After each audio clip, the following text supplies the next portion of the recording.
अभी मोहलत है। ये अय्याम, ये दिन, ये लम्हे, अल्लाह ने ना कुरान पाक में एक बात इरशाद फरमाई, मैं फ़इन आमनू बिमिस्ली मा आमनतुम बिही फ़क़द इह्तदौ।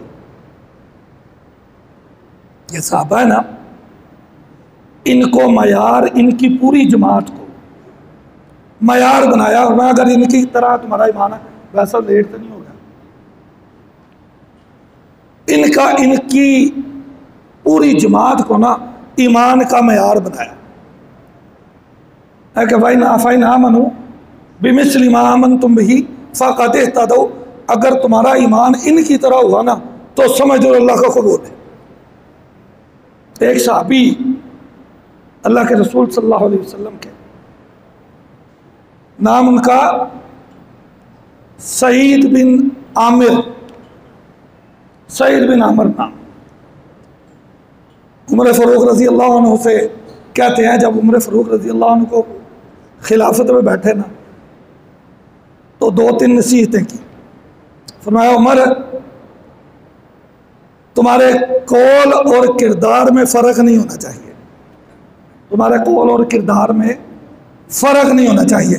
दूसरी बात यह है कि रियाया के लिए वो कुछ पसंद करना जो अपने बच्चों के लिए करते हैं।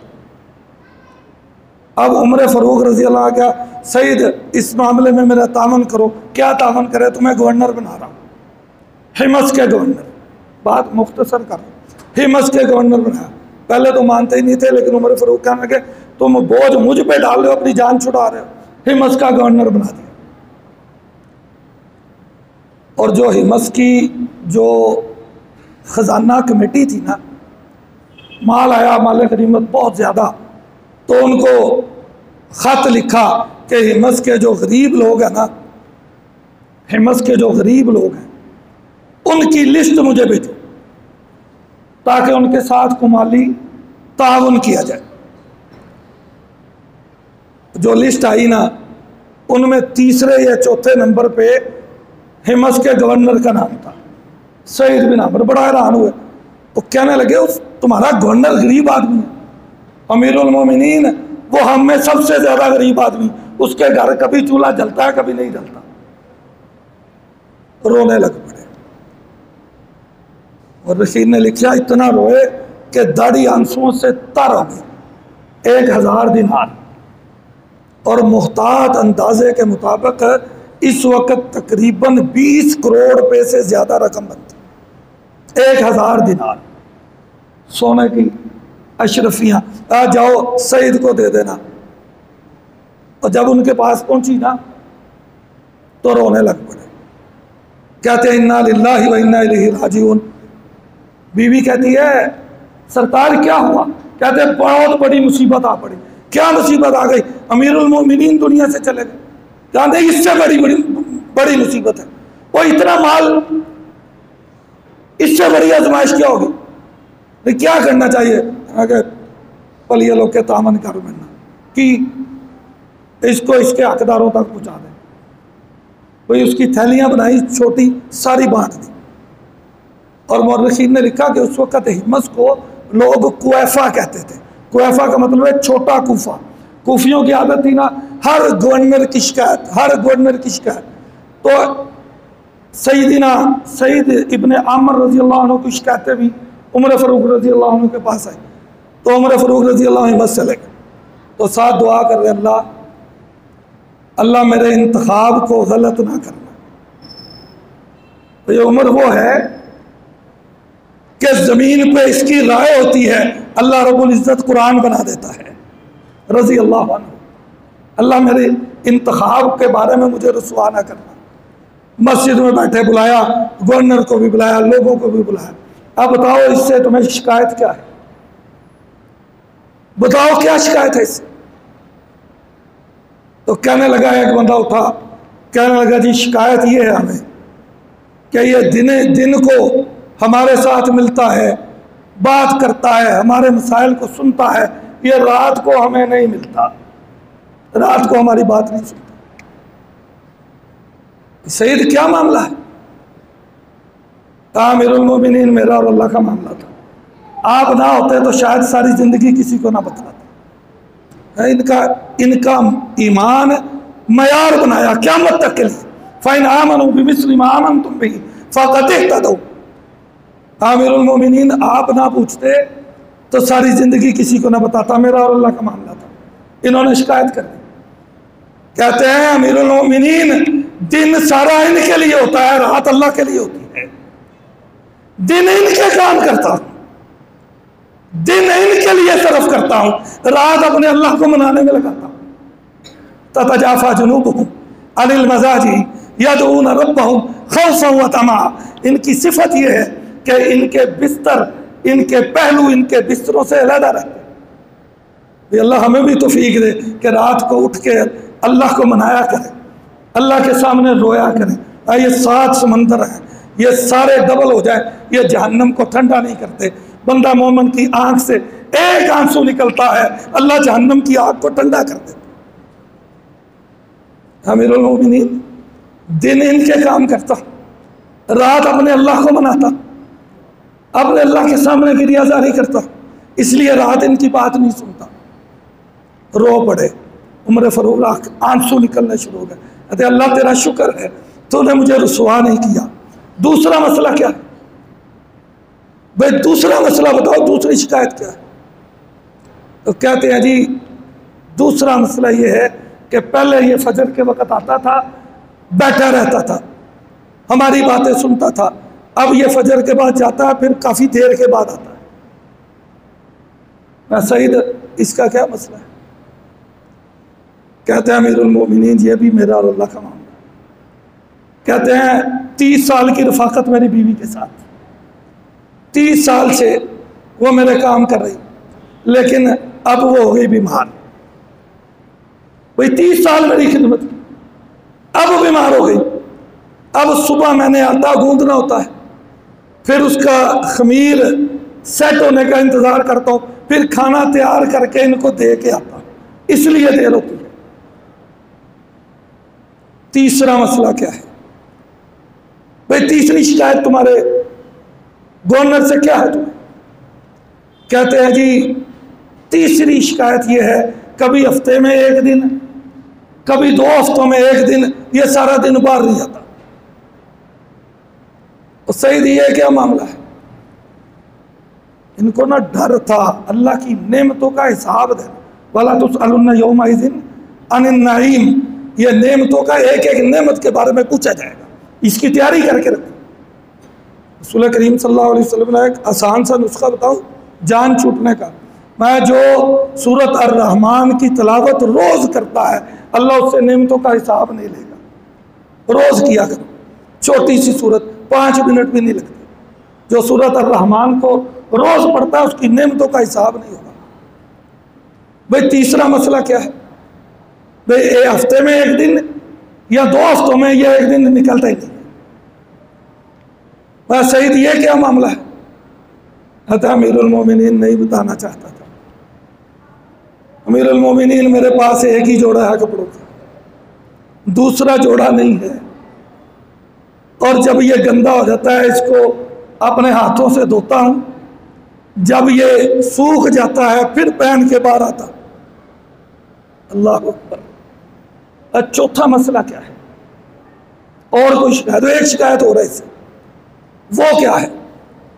कहते हैं कभी कभी इसको दौरा पड़ता है, ऐसा गशी का दौरा पड़ता है इसको होश ही नहीं रहती। और सईद, ये क्या मामला है? सईद बिन आमर रोने लग पड़े। आमिरुल मोमिनीन, मैं उस दौर में मुशरिक था जब खुबैब इब्न अदी रज़ी अल्लाह अन्हु को ये मुशरिकीन ने मक्का पकड़ के लाए। ये वो उन कारियों में थे जिनको धोखे से शहीद किया गया। तो मक्के वालों ने ले आए, भाई बदर का बदला लेंगे इनसे। तो कहते हैं अमीरुल मोमिनीन, मैंने अपनी ज़िंदगी में पहली मर्तबा जिंदा आदमी का मुसला होते हुए देखा।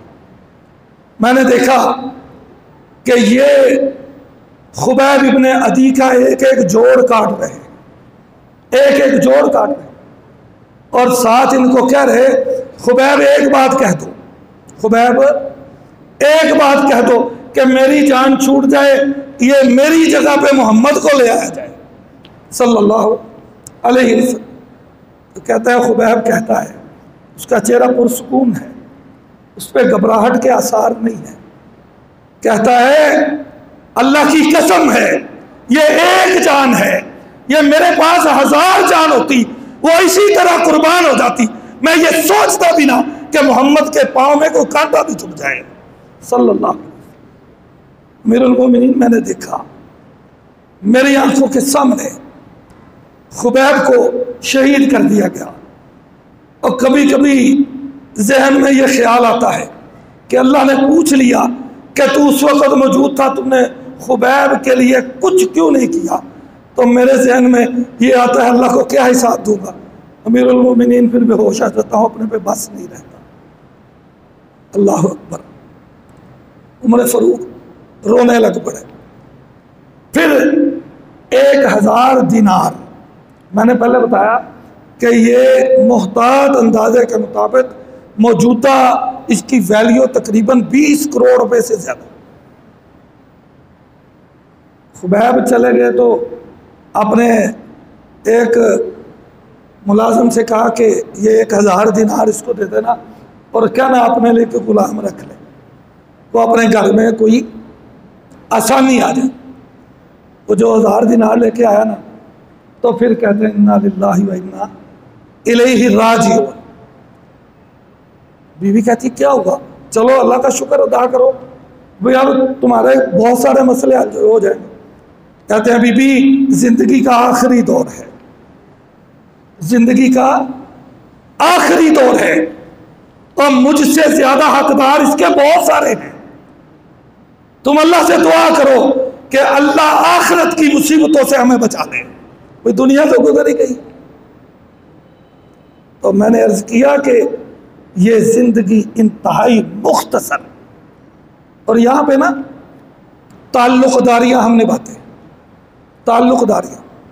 आखिरी एक आयत फिर इंशाअल्लाह हम मुकम्मल करते हैं। हम रोते हैं, रोना रोते हैं, क्या हमें इंसाफ नहीं मिलता, हमें इंसाफ नहीं मिलता। क्यों नहीं मिलता, ये बात इसको पल्ले से बांध लीजिए। अल्लाह रब्बुल इज़्ज़त ने तकाजा अदालतों से इंसाफ का नहीं किया, अदालतों से इंसाफ का तकाजा नहीं किया। किन से किया? या अय्युहल्लज़ीना आमनू, 5वां पारा सूरह निसा, या अय्युहल्लज़ीना आमनू कूनू कव्वामीन बिल क़िस्ति शुहदाअ लिल्लाह। ऐ ईमान वालों, इंसाफ के साथ खड़े हो जाओ, अल्लाह को गवाह बनाते हो। किस तरह का इंसाफ हो? वलौ अला अनफुसिहिम अनफुसिकुम, चाहे मुकाबले में तुम्हारी अपनी शख्सियत क्यों ना हो। तो ईमानदारी की बात बतलाइए, क्या इंसाफ हम अपनी शख्सियत मुकाबले में हो फिर इंसाफ होता है हमसे? विल वालिदैनि वल अक़रबीना, तुम्हारे माँ बाप हो, करीबी हो। हमारे एक ना बाबा जी हुआ करते थे, नजम मस्जिद में किया हमने, तो ये 85 में अल्हम्दुलिल्लाह हिफ़्ज़ किया। तो हमारे एक बाबा जी होते थे जी, सुरख दाढ़ी उनकी होती थी और उम्र उनकी थी 135 साल। ये 85 से पहले की बात, 135 साल उम्र। बाबा जी फोत हो गए। हमने उनको देखा कि लाठी उन्होंने पकड़ी होती थी, लेकिन वो ज़मीन पे टेकते नहीं थे, ज़मीन पे टेकते नहीं थे। उनसे पूछा, बाबा जी ये लाठी क्यों पकड़ी हुई है, आप ज़मीन पे रखते नहीं? कहने लगे अल्लाह के रसूल की सुन्नत समझ के रखी। और वो उन्होंने क्या करना, वो मस्जिद में तकरीबन 9 साढ़े 9 बजे आ जाते थे सुबह, और उन्होंने ना वो एक वो पकड़े होती थी डोरी, गुच्छा उसका था, और वो डोरी बनाया करते थे हाथ से ना।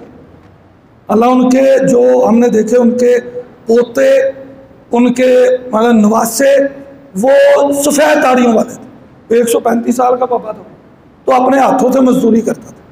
जब वो फोत हुआ ना, हम उसके जनाजे में भी गए, वहाँ पे एक बंदा बात सुना रहा था। कहता है, ये बाबा जी ना, ये अंग्रेज़ों के दौर में ना बड़े पहलवान थे। तो इनके बेटे की लड़ाई हो गई एक हिंदू के बेटे से। तो इनके बेटे ने ना उसको खूब पैंटी लगाई, बात अदालत तक चली गई। वो जज भी हिंदू था, तो जज कहने लगा यार इसको इसने मारा, कोई गवाह है? तो वो हिंदू कहने लगा, उस लड़के का बाप कहने लगा ये इसका बाप इसके खिलाफ गवाही देगा। तो जज बड़ा हैरान हुआ, उसने कहा कि इसका बाप कैसे गवाही देगा, बुलाओ उसको। उसको बुलाया, उसने कहा जी ये तुम्हारे बेटा ने मारा इसको? कहा नहीं मारा। वो जज बड़ा हैरान हुआ, उसने कहा तू, उसने अपने चैम्बर में बुला लिया, क्या लगा तुम्हें पता है इसको 6 महीने सजा हो जाएगी? तो वो उस वक्त तो बाबा नहीं था, बाबा तो हमने देखा। तो वो कहने लगे अल्लाह की कसम है फांसी भी हो जाए झूठ नहीं बोलना मैंने, अल्लाह को क्या साथ देना है। अकूनु कव्वामीना लिल्लाहि बिलक़िस्ति शुहदा लिल्लाहि वलौ अला अनफुसिकुम अवल वालिदैनि वल अक़रबीना। तो जज ना कहने लगा बाबा जा खुदा दा ना। उसने कहा भाई प्यो की गवाही कबूल नहीं थे, पुत्र के हक च कबूल नहीं, खिलाफ कि मनना। कहते उसको बरी कर दिया उसके बेटे को, लेकिन वो बाबा अपनी आखिरी वक्त तक वो हमने उसको अपने पाँव पे चलते देखा, उसने कोई ऐनक नहीं लगाई थी, उसकी नज़र भी बिल्कुल सही थी। अल्लाह ने डिमांड किया इंसाफ का तुमसे। हमारे सामने कोई दोस्त हो ना, एक लम्हा होता है हम झूठ बोलने में बिल्कुल टाइम नहीं लगाते। और भाई औलाद ये सारी आजमाइशें हैं। इन्नमा अम्वालुकुम व औलादुकुम फितना, ये आजमाइश है। या अय्युहल्लज़ीना आमनू इन्न मिन अज़वाजिकुम व औलादिकुम अदुव्वल लकुम, ये तुम्हारी औलाद है, तुम्हारी बीवियाँ तुम्हारी दुश्मन है। वे क्यों हैं? भाई अल्लाह के मुकाबले में इनको बड़ा कर दिया तुमने। हाँ, जो आयत मैंने पहले पढ़ी, हाँ यौम यफ़िरुल मर्उ मिन अख़ीही, उस दिन की कैफियत ये होगी कि सगा भाई भाई को देख के छुपने की कोशिश करे। यौम यफ़िरुल मर्उ मिन अख़ीही, सगा भाई भाई को देख के छुपने की कोशिश करेगा। गौर करना इस बात पे, कहीं भाई का रिश्ता अल्लाह से बड़ा ना हो जाए। बड़ी मोहब्बत होती है, बड़ी मोहब्बत होती है। वह उम्मिही व अबीही, अपनी माँ को देखेगा कोशिश करेगा माँ की नज़र मुझ पे ना पड़ जाए। बाप को देखेगा तो भागने की भागेगा, कहीं बाप से मुलाकात ना हो। व साहिबतिही व बनीही, सगे बेटे से बीवी से मुंह फेर के छुपने की कोशिश करेगा, भागेगा इससे। लिकुल्लि इम्रिइन मिनहुम यौमइज़िन शानुन युग़नी, उस दिन हर बंदे की कैफियत ये होगी कि वो उसको दूसरे से बेगाना कर दे। अयो वजूहुन यौमइज़िन मुस्फ़िरा, उस दिन कुछ चेहरे रोशन चेहरे होंगे। अल्लाह हमारा शुमार उनमें कर जिनके चेहरे रोशन हों। वजूहुन यौमइज़िन मुस्फ़िरा, रोशन चेहरे वाले जो अल्लाह के सामने रातों को खड़े होकर अपने गुनाहों की माफ़ी मांगने वाले, हलाल हराम की तमीज़ करने वाले, जो अल्लाह से डरने वाले, जिनके दिल अल्लाह के खुशू खुजू में हर वक्त तैयार बैठे हुए। वजूह यौमइज़िन मुस्फ़िरा, ये रोशन चेहरे। ज़ाहिकतुन मुस्तबशिरा, ये हंस रहे, इनके चेहरे से खुशियाँ फूट रही। और एक ऐसे हैं वह वजूह यौमइज़िन अलैहा ग़बरा, जिनके चेहरों पे स्याही पड़ी। अल्लाहुम्मा ला तजअलना मिनहुम, अल्लाह हमें इनमें शामिल न कर। अल्लाह हम बड़े गुनहगार हैं, अल्लाह तो हमारे गुनाहों को माफ़ कर दे। ये वो है कि इन पे लानतें बरस रही। उलाइका हुमुल कफ़रतुल फ़जरा, ये अल्लाह का इनकार करने वाले फासिक व फाजिर। तो मैंने बात यहाँ से शुरू की थी कि ये दुनिया इसने एंड होना है। ये कोई रिश्तेदारी ताल्लुक़दारी कोई शय, सूरत मारिज में पता क्या फरमाया, यवद्दुल मुजरिमु लौ यफ्तदी मिन अज़ाबि यौमिइज़िन बिबनीही व साहिबतिही व अख़ीही व फसीलतिही अल्लती तुवीही व मन फिल अर्ज़ि जमीअन सुम्मा युनजीही। पता क्या चाहेगा, काश मेरा सगा बेटा, उसका फिदिया मुझसे ले लिया जाए, मेरी बीवी का, मेरे भाई का, मेरे सारे रिश्तेदारों का, ये सारे जहन्नम में चले जाए, मुझे बचा लिया जाए। और ये कैफियत, उसका सामना किस तरह करें। ये सहाबा किराम रज़ी अल्लाह अन्हुम के रातों को रोते थे, ये हर वक्त इस खौफ में मुब्तला रहते थे। अल्लाह ने जन्नत की बिशारत इनको दी, वह रज़ी अल्लाहु अन्हुम रज़वान व अअद्द लहुम जन्नातिन तजरी तहतहा अल-अनहार खालिदीन फ़ीहा अबद। वो इनके लिए अल्लाह ने जन्नतें बनाई, इनको अल्लाह ने माफ़ कर दिया। लेकिन इतना खौफ, इतना डर होता था कि अल्लाह का सामना किस तरह करें। ये अल्लाह रब्बुल इज़्ज़त हमें तौफ़ीक़ दे। ये ऐसी घड़ियाँ हैं, ये कबूलियत की घड़ियाँ। रसूल करीम सल्लल्लाहु अलैहि वसल्लम ने अल्लाह ऐलान करते हैं, कोई है जो अपने गुनाहों से माफ़ी मांगने वाला, हल मिन मुस्तग़फ़िरिन फ़अग़फ़िर लहू, मैं उसको माफ़ कर दूँ। हल मिन मुस्तशफ़िन, कोई बीमारी से शिफा मांगने वाला, फ़अशफ़ि लहू, मैं उसको शिफा दे दूँ। हल मिन मुस्तज़रिक़िन, क्या मुझसे कोई रिज़्क़ मांगने वाला, कोई फ़अरज़ुक़ु लहू, मैं उसको रिज़्क़ दे दूँ। तो ये बड़ी कीमती घड़ी, बड़ी कीमती घड़ी। अब से लेकर आखिरी वक्त तक इसका हर लम्हा कीमती है, ये अलविदा नहीं है। इसका हर लम्हा, एक एक घड़ी इंतहाई कीमती घड़ी है। इससे फ़ायदा उठाइए, अल्लाह से उसकी रहमतों को समेटिए, उससे अपने गुनाहों की बख्शिश हासिल कीजिए। भाई कोई बंदा आता ना जिनका लीचड़ हो जाता, वो भाई मैं लैके ही जाना, वो जितना भी कोई ना करे ना, वो उसने शर्म उतारी होती है, भाई मैं लैके ही जाना। वो आखिर वो बैठा हो सोए, यार ने जान नहीं छड़नी, मैंने दे ही दी। तो पिछले दिनों ना एक मामला मेरे साथ ऐसा, तो बावजूद के फैसला हुआ कि भाई मेरे, लेकिन वो ऐसा लीचड़ हुआ, अब मुझे बंदा कहना यार अफजी दे दो, देखो जान छुड़ाओ, तो ये लीचड़ बन जाओ अल्लाह के आगे। तो अल्लाह मैंने बख्शिश लेके ही जाती, अल्लाह मैंने माफ़ी लेके ही जानी, और तुम अल्लाह से जितना कहते जाओगे अल्लाह उतना राज़ी होता जाए। एक हदीस सुना दें जी आखिर से जाते जाते, नबी पाक सल्लल्लाहु अलैहि वसल्लम, एक बंदा लल्लाहु अशद्दु फ़रहन बितौबतिल अब्द, ये बुखारी मुस्लिम की रिवायत है जी। कि अल्लाह बंदा जब तौबा करता है ना, बंदा जब माफ़ी मांगता है, कहता है अल्लाह मैं तेरे दर पे आ गया, अल्लाह मुझे माफ़ कर दे, तेरे सिवा किधर जाऊँगा मैं। तो रसूल करीम सल्लल्लाहु अलैहि वसल्लम इतना खुश होता है, उस बंदे से ज़्यादा खुश, उस बंदे से ज़्यादा खुश जो बंदा रेगिस्तान में है ना, दूर दूर तक सहरा में है, उसका ऊँट गुम हो जाता है। भाई आराम करने के लिए लेटा, आँख खुली, अब ऊँट नहीं है, अब वो इधर दौड़ता है, इधर दौड़ता है, तलाश करता है। अब वो सहरा में पानी ना हो तो बहुत बुरी मौत होती, पेड़ियाँ रगड़ रगड़ के बंदा पड़ता। हाँ, हत्ता आयशा मिन हयाती ही, उसकी कैफियत ये होती है कि वो अपनी ज़िंदगी से अब मायूस हो गया, भाई अब बचने का कोई रास्ता नहीं है। तो अचानक वो देखता है कि उसका ऊँट वहाँ पे खड़ा है। अब ऊँट को देखता है ना, तो खुशी की कैफियत से उसके मुंह से जो अल्फाज निकल रहे होते हैं ना, वो ये होते हैं, अल्लाहुम्मा अंता अब्दी व अना रब्बुका, अल्लाह तू मेरा बंदा मैं तेरा रब। खुशी से इस कदर हवास बाख्ता होता है, कहता है अल्लाह तू मेरा बंदा मैं तेरा रब। रसूल करीम सल्लल्लाहु अलैहि वसल्लम इस बंदे से ज़्यादा खुश होता है। और तू माफ़ी मांगता है अल्लाह से, अल्लाह की खुशी का कोई ठिकाना नहीं होता। और तू पंजा लीचर अल्लाह से, अल्लाह मैंने माफ़ी लेके ही जानी। और तू देख अल्लाह कितना नवाज के भेजता है। ये बड़ी रहमत की घड़ी है, ये बड़ी रहमत के दिन है। इनसे पूरा फ़ायदा उठा लीजिए, अल्लाह से अपने गुनाहों की बख्शिश लीजिए, अल्लाह से बीमारियों की शिफा ले लीजिए, अल्लाह से रिज़्क़ मांग लीजिए कि उसके ख़जाने में कभी कोई कमी नहीं है। अल्लाह रब्बुल इज़्ज़त हमें समझने और अमल करने की तौफ़ीक़ अता फ़रमाए। व आखिर दावाना अनिल हम्दुलिल्लाहि रब्बिल आलमीन।